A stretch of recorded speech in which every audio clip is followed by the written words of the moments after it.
Es impresionante cómo todo vuelve otra vez a cambiar. Pasan muchas cosas que las debemos saber porque tenemos que saber qué es lo que está bien para poder identificar cuando algo está mal. Porque si no, ¿cómo vamos a saber qué está mal si no sabemos qué es lo normal? Bueno, entonces, listos. Bueno, esto solamente para recordarles, aunque los cambios que se producen durante el puerperio se consideran fisiológicos, o sea, todo es normal, están muy cerca de lo patológico. En la medida que en ninguna circunstancia se produce un metabolismo tisular tan marcado y rápido sin apartarse de un estado de salud normal. O sea, pasan tantas cosas que si uno no sabe que eso es así, si un internista que no va a ginecología ve todos los cambios se asusta de ver todo lo que pasa normal. ¿Sí? Normal. Entonces, bueno, ¿cómo lo definimos?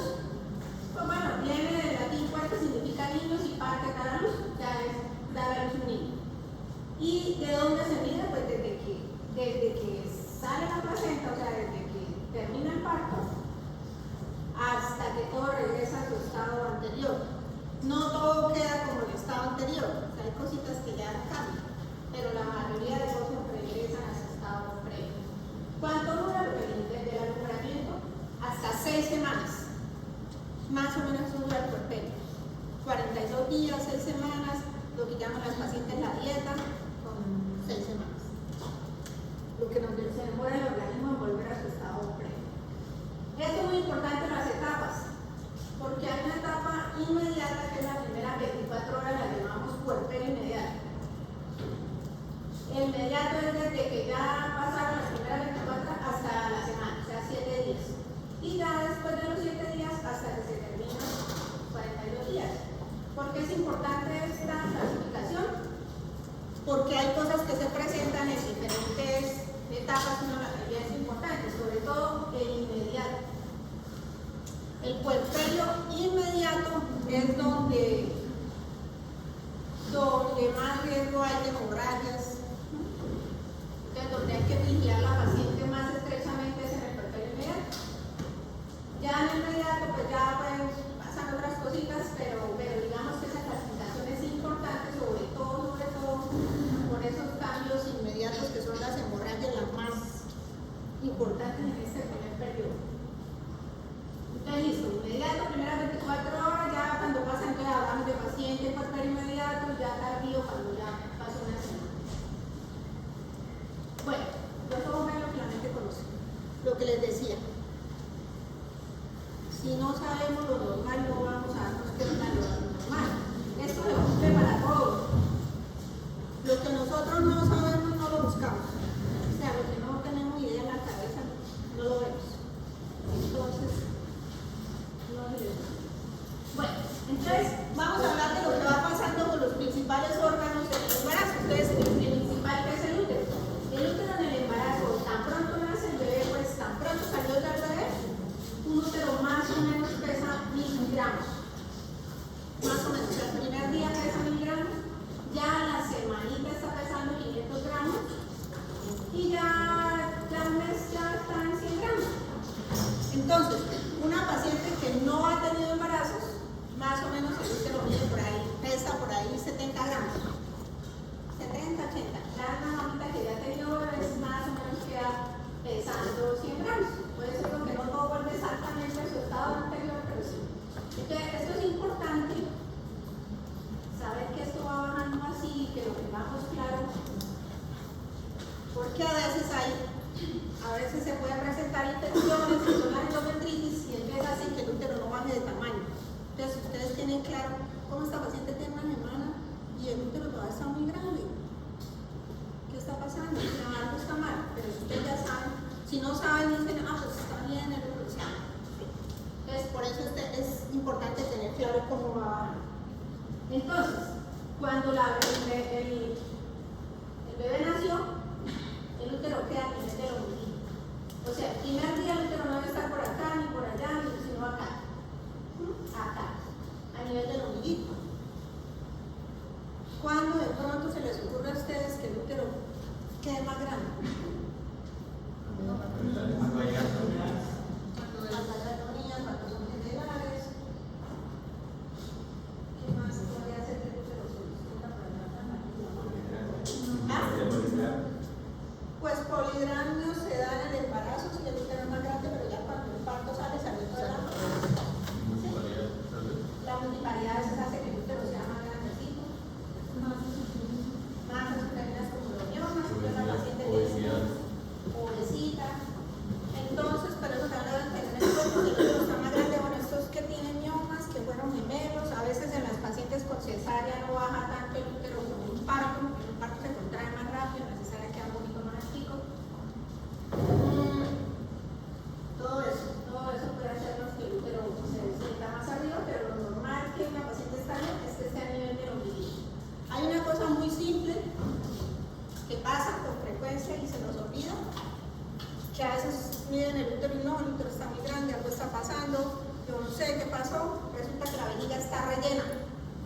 pasa entonces con los vasos?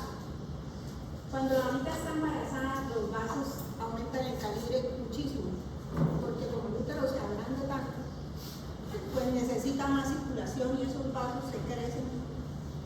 Y después que el útero ya vuelva a su estado normal, no pueden quedar esos vasos porque tendríamos hemorragias. Entonces los vasos, todos los vasos que se dilataron y se aumentaron, se van cerrando y salen otros nuevos. O sea, no es que esos vasos gruesos se achican, sino que desaparecen y se crean vasos nuevos, vasos más pequeños. Entonces, ¿qué pasa? Que hay cambios hilarinos, o sea, se reabsorben y aparecen nuevos vasos. Eso pasa con los vasos uterinos. Y también cuando tan pronto nace el bebé, el útero se contrae para que esos vasos grandes se aumenten. Si eso no pasara, una paciente moría en una hora por la cantidad de flujo que lleva al útero. ¿Qué pasa con el endometrio? ¿No? Entonces el endometrio se había transformado para el embarazo. Ya el embarazo salió, entonces hay una capita superficial por la encima, digo, esa se necrosa y sale en las primeras semanas. Entonces sale esa capita y vuelve a producirse, queda la basal, o sea, queda una capita de endometrio ahí y vuelve a producir una capita nueva.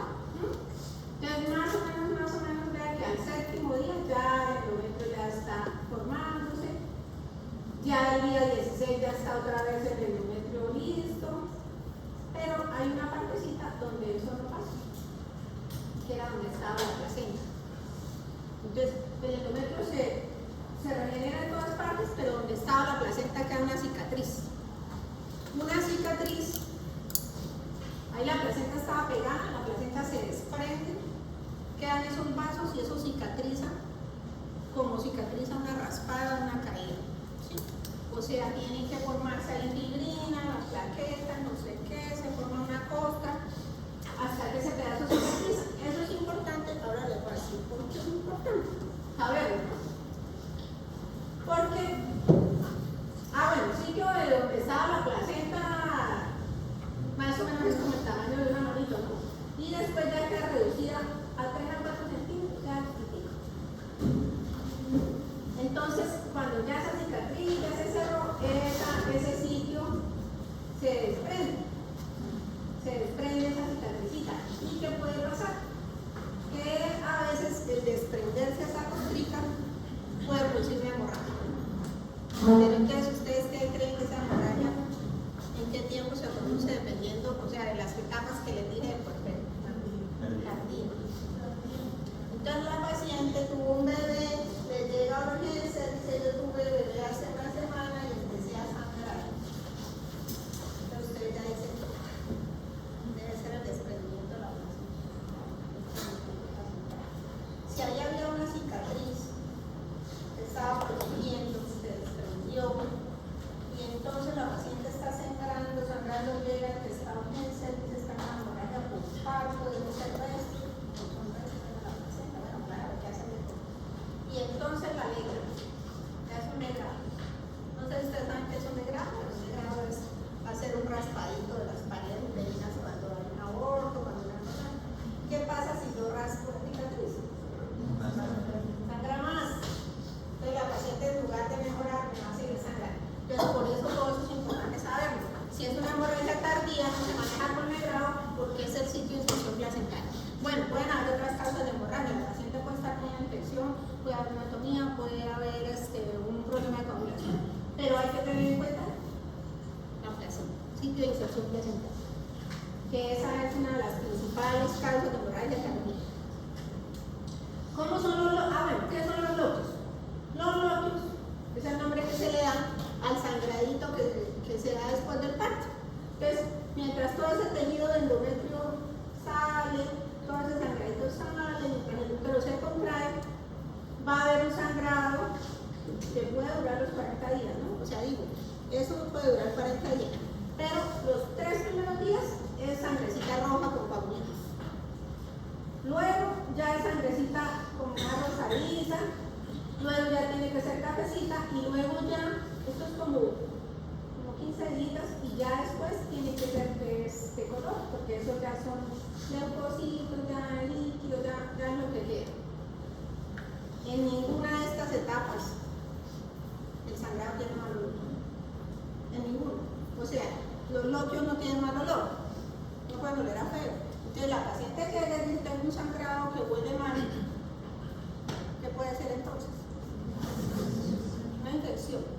no huele mal. Que huele a sangre, que huele a sangrosidad, pero no mal. Entonces, esas son las etapas. ¿Por qué es importante? Porque si este sangrado sigue así varios días, algo está pasando. Si el sangrado sigue rojo y con coágulos, pues eso, que hay una lesión en la vagina, una lesión en el cuello, hay atonía, algo está pasando porque ese sangrado debe durar solo unos días, debe ir procesándose así. Y esto porque es importante también saberlo, porque a veces la paciente llega y dice, no, yo tengo un flujo amarillo. Entonces, ay, Dios mío, eso es una infección. No, es así. O sea, no, señora, tranquila, si no huele mal, si no está bien, es porque eso se vuelve así amarillito, porque es lo que queda ya de pirina, ¿no? ¿Qué pasa entonces con la vejiga? La vejiga, cuando está en embarazo, hay una hormona en el embarazo, la hormona del embarazo que está elevada, que hace que pierda el tono, los tejidos se relajan. ¿Cuál es la hormona que de lo que ya vieron ustedes esta semanita? El embarazo que produce como relajación en el músculo. ¿Ah? ¿Cuál? No. ¿Ah? ¿Qué da más que? La progesterona. Bueno, le parece estar aumentado la progesterona, la progesterona, la gonadotropina, bueno, las hormonas placentarias, todas las que se liberan. Pero la progesterona en el embarazo lo que hace es como relajar los tejidos. ¿Sí? Entonces relaja el tejido del intestino, relaja la vejiga, relaja los ureteros. Entonces la vejiguita está relajadita. Los ureteros se han dilatado por el embarazo. Entonces, ¿por qué necesitamos saber esto? Porque resulta que la paciente en el puerperio, lo que les acabo de decir, la paciente generalmente hace globo vesical porque no siente deseo de orinar. Porque como está relajada, como que se llena y no le da rápidamente el deseo de orinar, entonces el vaciamiento a veces puede ser incompleto, queda orina y puede producir, ¿qué puede producir si la orina se queda ahí mucho tiempo? Entonces a veces hay que decirle a la paciente, cuando uno se da cuenta de eso, orina, si no tenga ganas de orinar, o sea, haga un poquito de presión, porque la paciente tú le sientes un globo así y la paciente tiene ganas de orinar, no, pero la vejiga está relajada. Entonces, es el efecto de la progesterona. Obviamente todo eso va bajando hasta que ella llega a su estado normal y vuelve a ser una vejiga normal. Pero hay que saber eso, que la paciente, la vejiga se extiende. Y los ureteres pueden quedar dilataditos hasta todo el puerperio, pero ellos se van achicando, digamos. ¿Qué pasa con el cuellito del útero? El cuellito del útero es así redondito y es puntiforme. Los primeros días puede quedar dilatado 3-4 centímetros, ya la semana debe estar cerradito, solo dilatado por ahí 1 centímetro, pero resulta que queda así, ya no vuelve a quedar redondito. Pero eso sí es un parto, si es una cesárea, tiene que quedar así. ¿Por qué? Porque siempre que cuando nace el bebé, desgarra el cuello hacia los lados, se desgarra lateral. Entonces, generalmente son desgarritos que no producen, o sea, que no van a producir problema, ¿no? Ellos se cicatrizan solitos. Pero entonces no vuelve a quedar así, sino que queda así. ¿Esto para qué sería importante saberlo? Para la citología, de pronto saber, hay algo más grave, más importante. ¿Ah?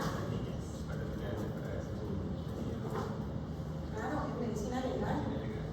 En medicina legal. Llega una paciente y dice, no, no te ayuda a qué, se le cae el cuello. Esta paciente ya tuvo un hijo. ¿Sí? A veces ha habido casitos haciendo, pero no. O al revés, más bien al revés. Pacientes que llegan y dicen, este hijo es mío, yo lo tuve, es mío, tuve parto, no sé qué, usted mira el cuello y si no tienen cartera, ese hijo no es de ella. Se robaron el bebé. O sea, más como al bebé, digamos, que se roban bebés. Entonces, pero ustedes ya saben que ese cuello es de multípara y este no. Entonces, de multípara no, de un cuartel. Entonces, todo eso es importante por muchas cosas a veces que uno ve Y eso le dio ¿Qué pasa con la vagina? Bueno, la vagina tan pronto nace el bebé, ya en el puerperio está esmatizada, perdió los pliegues, está lisa, porque el efecto estrogénico baja en el puerperio. Entonces se demora un tiempito en volver a tener como las arruguitas, digamos, los plieguecitos normales, la contextura normal. Entonces se disminuye los pliegues, sobre todo, ¿no? O sea, cortica, extendida, y eso demora un poquito. Eso no es porque esto es de esta foto es de una menopausa, pero era para mostrarles que sí se ve y luego tiene que verse así. Entonces, cuando está recién que nació el bebé, la vaginita está más bien lisa, tiene poca lubricación, está seca, porque los estrógenos bajaron y lo que está aumentado ahora es la prolactina para la lactancia. Entonces, ¿eso para qué es importante saberlo? Para la relación sexual. La paciente dice, el esposo grave, que no, o sea, me duele, pero pues claro, que la vagina no está lista, porque no está lubricando, porque entonces, para explicarle a los pacientes, esto tiene un tiempo, no es que tengan nada malo, simplemente que es un proceso normal y hay que darle tiempo. Bueno, las carúnculas son el INE que después de un parto, pues, bueno, son los diferentes tipos de INE, pero acá así ya queda después de que ha habido un parto. Entonces eso también es importante, digamos, lo que decíamos de medicina legal, ¿no? Entonces ya cuando ha habido penetración, ya cuando es un parto propiamente, generalmente quedan estas cositas del INE, que son las carúnculas, y el INE pues ya, ¿Y qué pasa con el periné? El periné, pues obviamente los músculos se traumatizan, pero ellos van recuperando, porque es importante que las pacientes de pronto hagan ejercicios de que son como apretar y soltar, para volver a coger un buen tono, ¿sí? Porque se puede perder un tiempito el tono de los esfínteres. Y entonces viene con el tiempo los prolapsos uterinos, los problemas de incontinencia de la orina, pues porque los músculos pierden fuerza. Entonces, eso pues pasa con el esquizofrénico. Los músculos, ¿qué pasa? En una parte que no están en embarazo, los musculitos de los rectos están así y en el embarazo se abren un poquito, se separan, para darle espacio también, y ellos también demora un poco en volverse a recuperar, y por eso a veces la paciente está distendidita, después el abdomen flácido, entonces hay que recomendarle que haga ejercicio para volver a tener tono en esos músculos. Pero bueno, también eso es de y las famosas estrías que quedan del recuerdo del embarazo. Entonces no todas las mamitas se les rompe la piel, no a todas les va a dar estrías con el embarazo, pero bueno, esas son los recuerdos del embarazo, que nos quedan para toda la vida. En el embarazo se ponen a veces cafés, se ponen oscuras y luego quedan como transparentes, como brillantes. Bueno, entonces las mamitas después van a perder peso en su estado anterior. Entonces más o menos al nacer el bebé pierden 5 a 6 kilos por la placenta del líquido todo.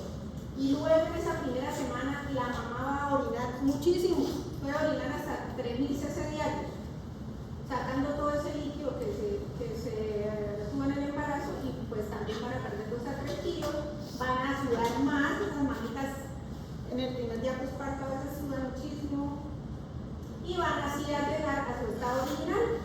Más o menos se dice que a los 6 meses ya están en su peso anterior, pero de pronto quedan con un kilito ahí medio de más. Entonces volvemos otra vez al peso pequeño. Solo algunas mamitas que se exceden el peso en el embarazo pueden quedar un poquito más. ¿Qué pasa entonces con la parte hematológica? Todo esto es importante para la parte clínica. Entonces los eritrocitos vuelven a aumentar en la primera semana, pues vuelven a aumentar, digamos que esto es relativo porque es que en el embarazo está diluido, porque aumenta el volumen. Entonces cuando ya nace el bebé, al bajar el volumen otra vez al nivel normal, pues los eritrocitos aumentan. Y esto es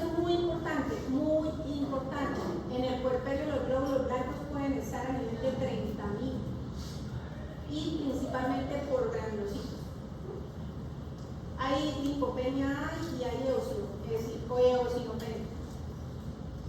¿Para qué nos sirve a nosotros como clínicos saber que los leucocitos de una paciente en puerperio pueden estar en 30.000? No confundir las mentes. Para saber. Entonces, si yo pienso que una paciente está infectada en el puerperio y pido solo un cuadro hemático y me salen los leucocitos en 30.000. No, pues así. Bueno. Entonces, tengo que pedir laboratorios extras cuando empiezo una infección. Entonces, si yo tengo una mamita en puerperio que creo que está haciendo una infección puerperal, le pido un hemograma, pero también una PCR. Otra cosa que me ayude a ver si esos leucocitos son por infección o simplemente es una leucocitosis propia del puerperio. ¿Qué otra cosa es importantísima? Es que el criminógeno, los factores de coagulación están aumentados. Generalmente durante la primera semana hay hipercoagulabilidad en la paciente en el puerperio. ¿Por qué?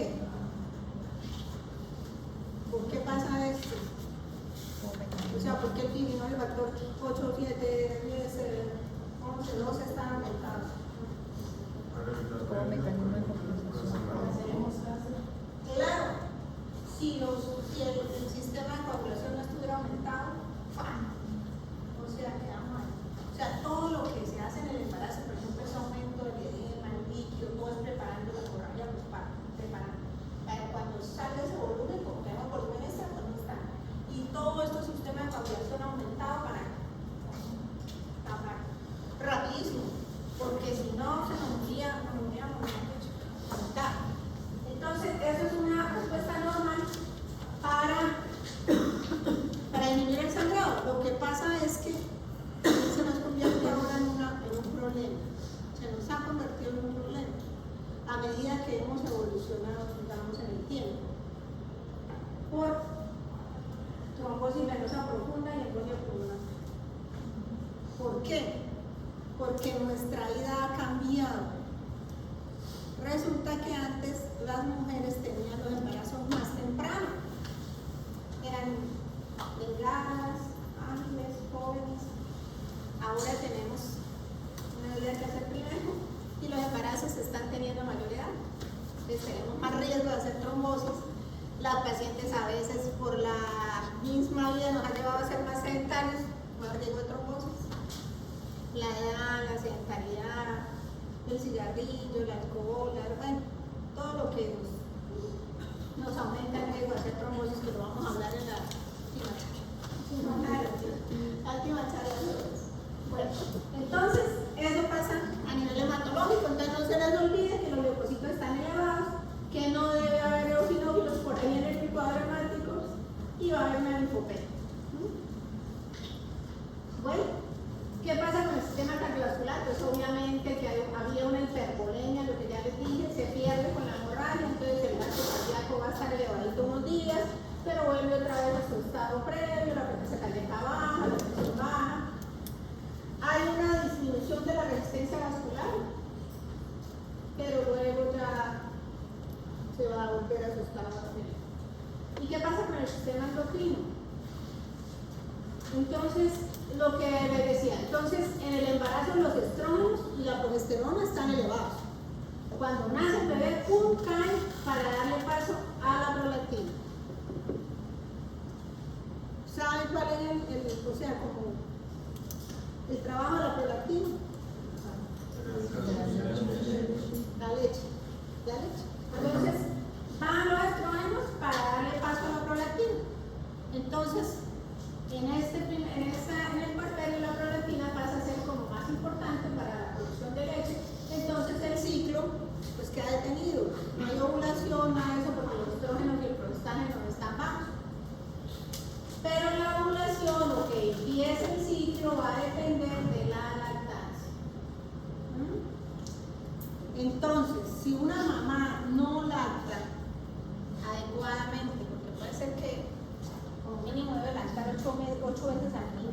Si una mamá lacta un poquito, pero le da lechecita de tarro, entonces vuelve otra vez el ciclo, aumenta otra vez, ya vuelve el estrógeno, la progesterona en su estado anterior, la prolactina baja y empieza a ovular. Entonces puede ser que, pero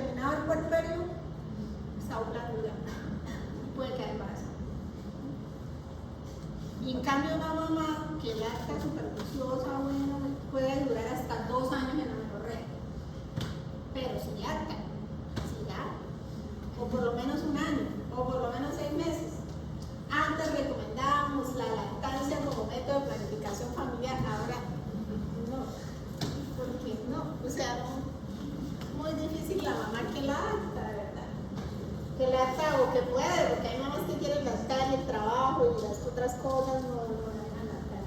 Entonces, eso es importante para saber eso, que la mamita se nos tiene que darle salida con un método de planificación.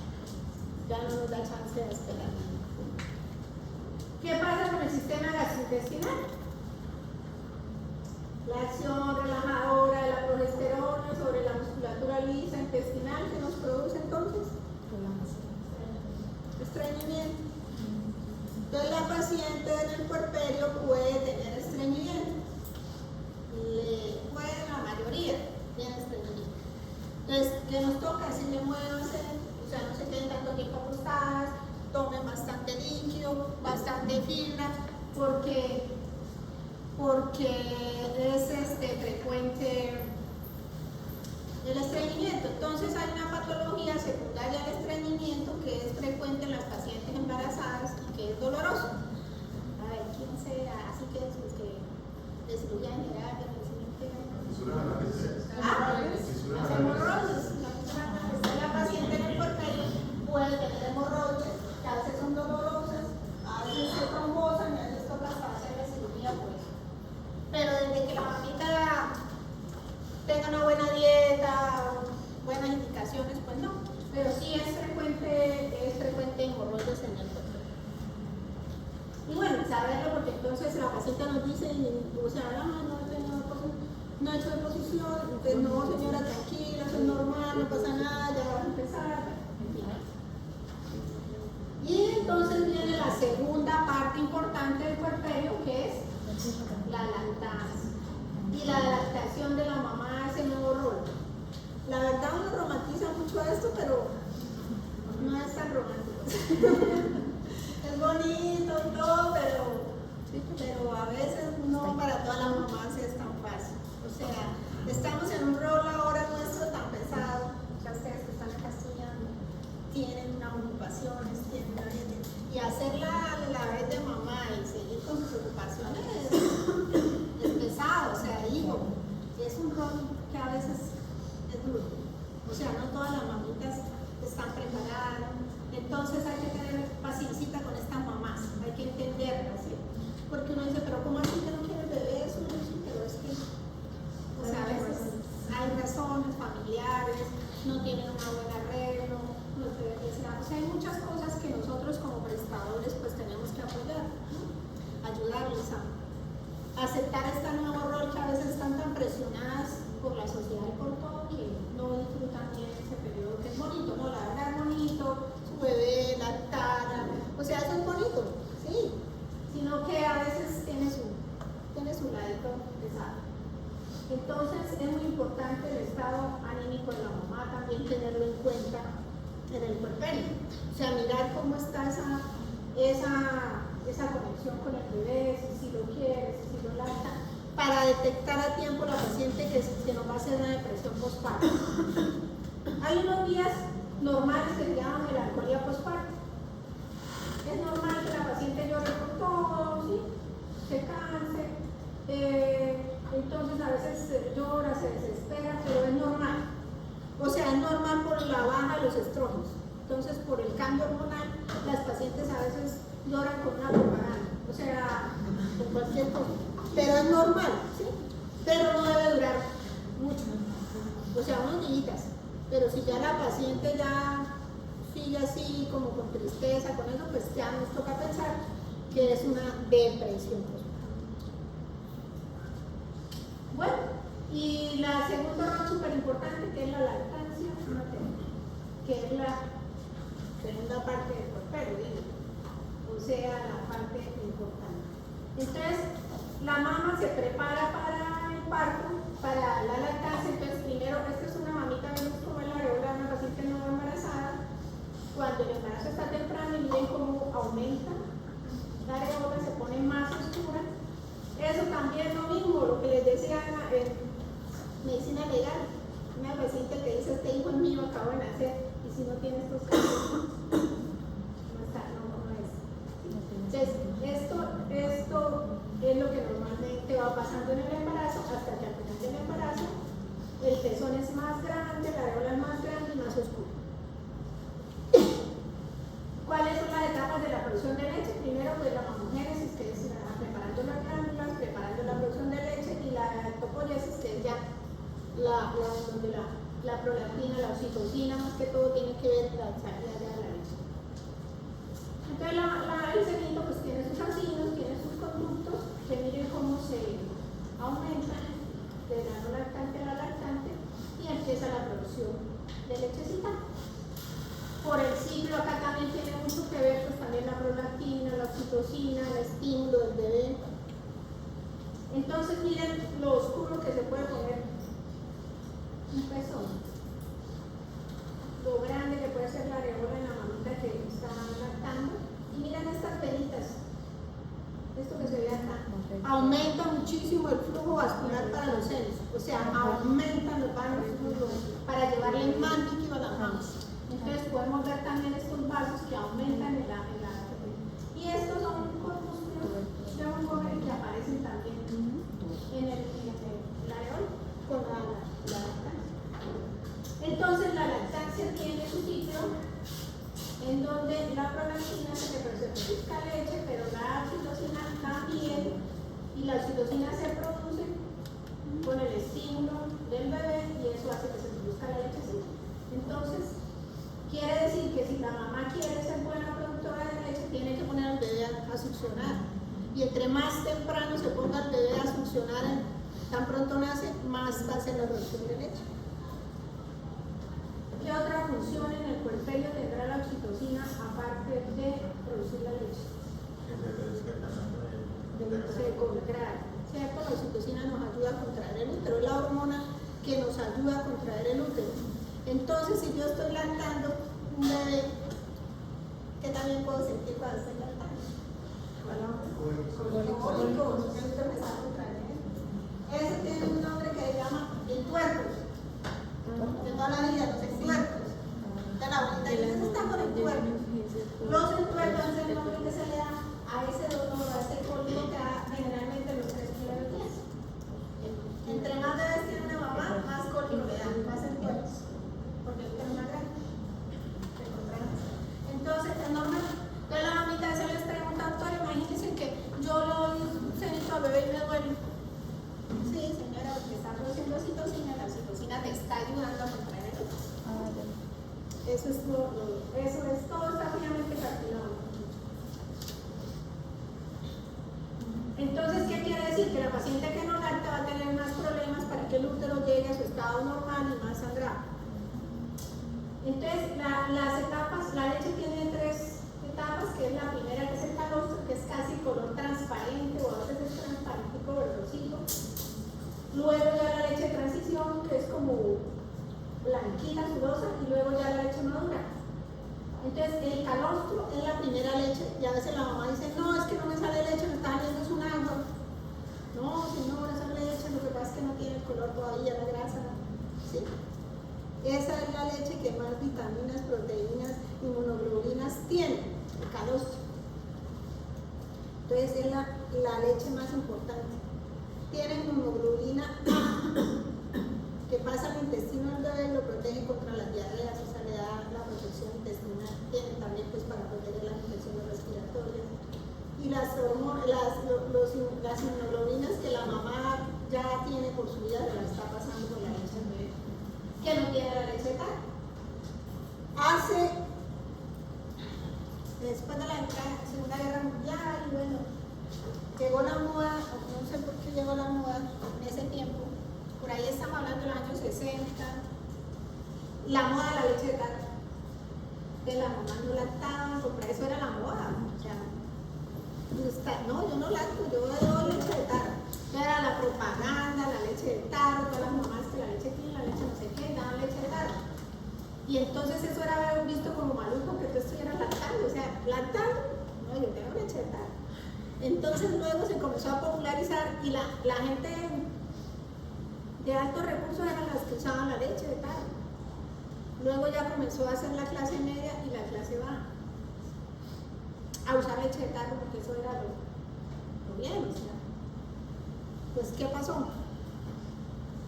Que se comenzaron a morir los bebés, pero a montones, por infecciones, por diarreas, por infecciones respiratorias, problemas hidroelectrolíticos, o sea, todo lo que tú tienes, problemas intestinales.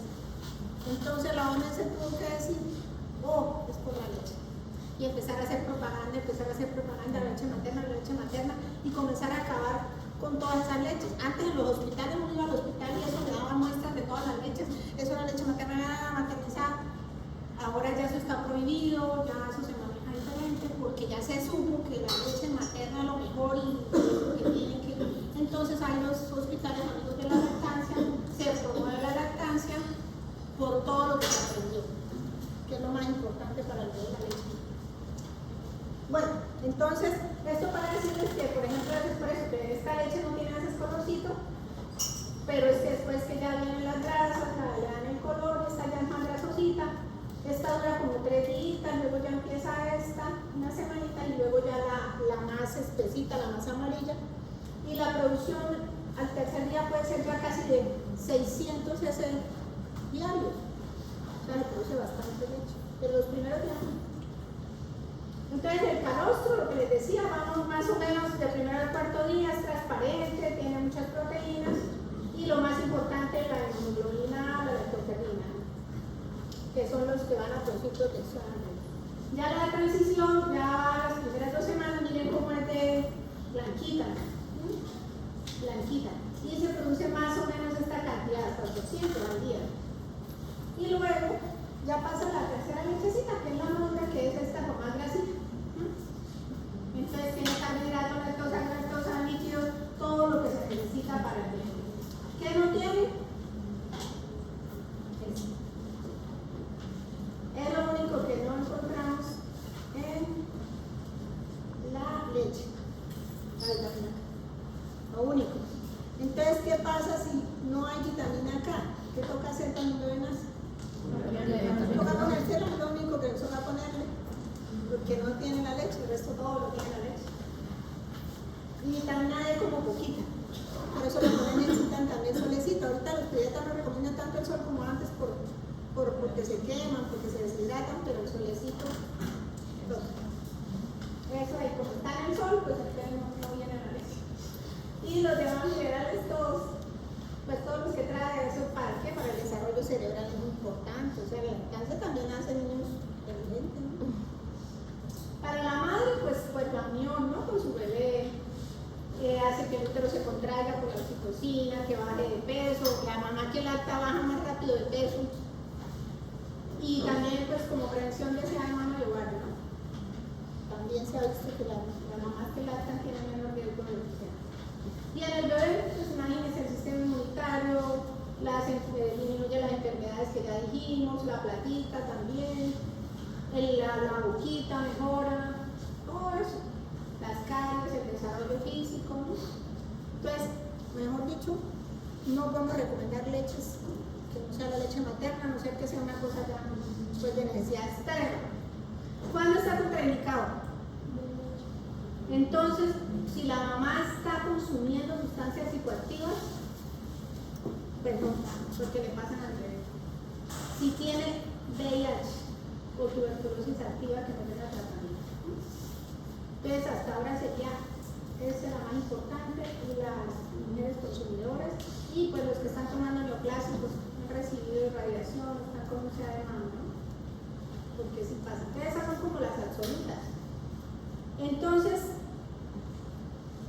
¿qué examen debo yo tener cuando un bebé nace? La prueba de VIH, o sea, no nos puede ir una mamá sin prueba de VIH porque no podemos poner a lactar el bebé hasta que no sepamos si la mamá tiene VIH. Entonces, por eso es tan importante en el control y en el parto tener la prueba de VIH recién. No contraindican la lactancia si la paciente tiene hepatitis, pero al bebé se le puso la inmunoglobulina. Y así toma la globulina tampoco, y a veces hay lesiones de RBC, pero desde que no esté en el seno como tal, no contraindica la lactancia. ¿Qué medicamentos no? O sea, definitivamente no se puede lactar.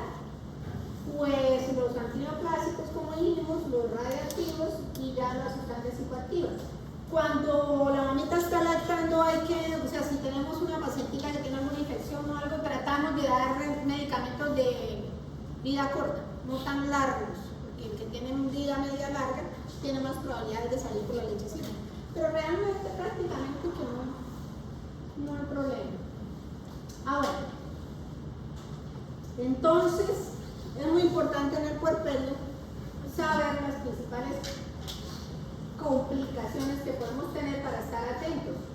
Entonces, la mayoría de las muertes maternas son, según la Organización Mundial de la Salud, o sea que se cumplen para todas partes, las hemorragias. Por eso es tan importante saber todo esto, las infecciones y la hipertensión. Estas son todavía las tres que para nosotros como tercer mundo nos matan, sí, aplican, nos siguen matando. Obviamente cada vez se manejan mejor, mejoramos la atención, pero siguen siendo a nivel mundial las tres principales causas de muerte materna y la que nos miden el desarrollo de un país. O sea, dependiendo de los niveles que tenga estas complicaciones, sabemos qué tan desarrollado está ese país. Entonces, por eso es muy importante la vigilancia estrecha en las primeras 24 horas, mirar la atonía, todas estas cosas que dijimos, y bueno, los signos vitales, porque la preeclampsia sigue siendo bastante para nosotros. Entonces, volviendo a repetir, las complicaciones frecuentes son las hemorragias, las infecciones, tromboembólicas, que vamos a ver ahorita. También podemos tener problemas de atelectasia, neumonía, tromboembolismo muy frecuente, tromboembolismo pulmonar en el puerperio. Muy frecuente no, sino que las patologías tromboembólicas, el embolismo pulmonar es más frecuente en el puerperio que en el embarazo. Y la depresión postparto. Esas son las complicaciones. Esto no lo vamos a ver hoy porque van a ver una clase, o sea, ustedes van a tener más adelante sobre eso. ¿Qué cositas así como que de pronto saber? Que la mamita tan pronto nace, el bebé puede tener escalofríos. Es normal. Entonces la paciente tiene el bebé y comienza a temblar. No es nada raro. Es que ella le da escalofrío por el cambio hormonal, por todos los tóxicos que le liberan, por toda la circulación que se acaba de... Entonces puede tener un escalofrío fuerte y no es nada raro. Entonces, para que sepan eso, es normal. Entonces, ¿qué vamos a vigilar en el puerperio? Pues la temperatura, la frecuencia cardíaca, la tensión, estar pendiente las primeras horas, cada 15 minutos de los signos vitales, luego pues ya cada 4 horas, mirar que el útero sí esté evolucionado, mirar el sangrado tanto inmediato como el tardío y la lactancia. La hemoglobina postparto no la pedimos si no ha habido hemorragia y la paciente está bien, ¿no? Es como para recordar que no está. Y esto es muy importante, esto ya es una resolución del ministerio donde dice que se debe hacer en el puerperio. Entonces, la vigilancia de la hemorragia, vigilar la retención de restos, la infección, vigilar que haya, si hay taquicardia, fiebre, su involución, hipersensibilidad, los fetos, y la asesoría en anticoncepción y la lactancia. O sea, eso ya es una resolución, o sea, inclusive una ley, ¿sí? De que eso es lo que tenemos que hacer. ¿Qué pasa?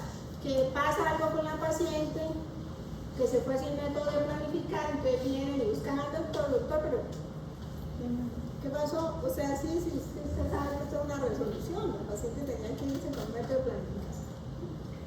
Entonces no es solo porque es nuestro deber como prestadores éticos, sino porque también ya está en la ley. Entonces esto es lo más importante, lo que dijimos, la hemorragia, la infección, y que se vaya con un método de planificación y asegurar la lactancia. Bueno, esto solamente para decirles que hay que hacer una consulta, la mamita se le da una consulta por lo menos la primera semanita, hacer el seguimiento estricto en las primeras horas, más o menos pues como que estos son los parámetros que vigilamos para ver si la mamita está haciendo una hemorragia, si no está haciendo una preeclampsia. Entonces tener en cuenta todo esto, la frecuencia respiratoria, la saturación, la temperatura, la presión, ¿no? Y la anticoncepción. Entonces,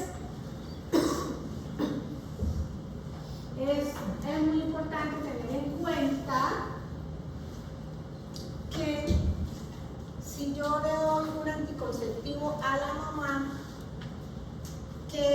importante tener en cuenta con los anticonceptivos hormonales?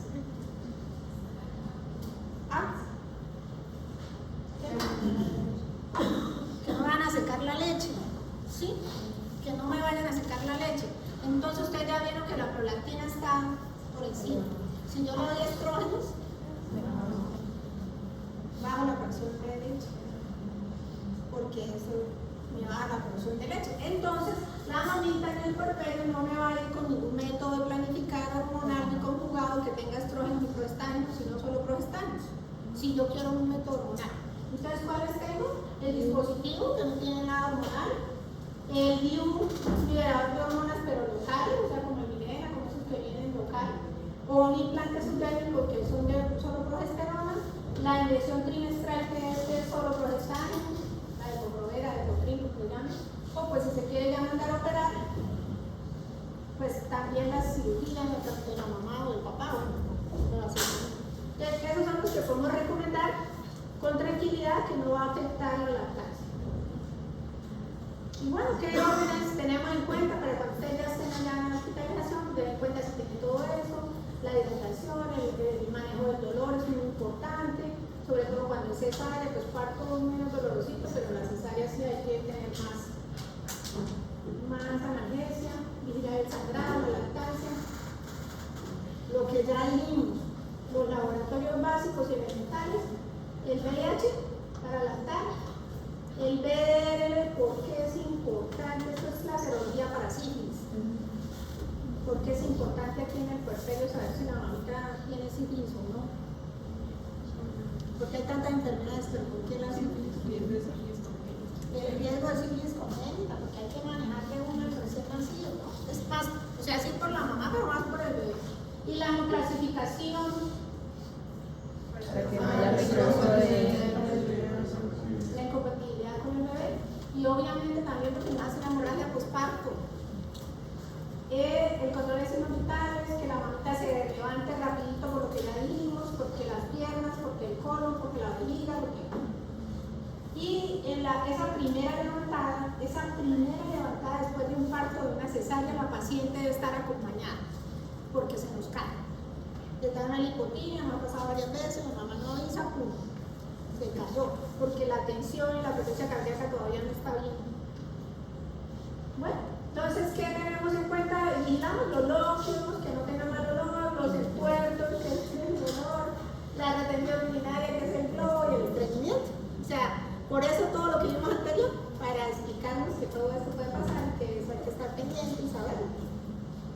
Y lo que ya acaban ustedes de decir, la inmunización por RH. Entonces tenemos que tener en cuenta el tipo de sangre de la mami y el del bebé, y si es necesario, pues ponerle a la mamita la inmunidad. Bueno, entonces ya después en el alta, ya entonces le damos a la mamita los signos de alarma que debemos decirle para que vuelva a consultar, que no se nos olvide, cuando veamos a lista todas las cosas, y la vigilancia, que se alimenten bien, que lacten, la planificación, que hagan ejercicio, vigilar si la mamá sí está en buen estado anímico, si hay riesgo de violencia, explicarle las relaciones sexuales, todo eso que lo tengamos en cuenta por los cambios que hay, la alimentación, que no hagan dieta en ese momento, porque ellas van a lactar, necesitan estar bien alimentadas, que coman mucha fibra, mucha verdura, alimentos ricos en hierro, en calcio, y lo que ya hablamos de la depresión postparto, ¿no? Entonces es muy importante como detectarla. Miren que siempre es un ciclo de 14 a 23. Es la más común en el puerperio, o sea, la patología psiquiátrica más común en el puerperio. Es más en los países de mayor ingreso, más frecuente. Y es muy importante porque, ¿qué pasa? La mamita que está en depresión postparto no quiere lactar. Y entonces los bebés se nos deshidratan, nos bajan de peso y se nos pueden morir. Porque no quieren lactar. O sea, de verdad uno le ve el bebé ahí y ya no tienen para otro lado. Entonces hay que detectarla a tiempo. Lo que pasa es que la hospitalización no nos da chance a veces de ver eso. Porque la depresión a veces se empieza de pronto una semana más tarde y nosotros le damos al día a la mamá a las 24 48 horas, a veces no alcanzamos Por eso es importante la cita de control, para ver cómo va. En otros países las hospitalizaciones del puerperio son más largas, en Europa son largas, para alcanzar a ver también todo esto. Ahora, lo que ya les decía entonces, si la paciente explicarles sobre el coto, que pues puede ser desagradable, puede ser doloroso, entonces hay que esperar.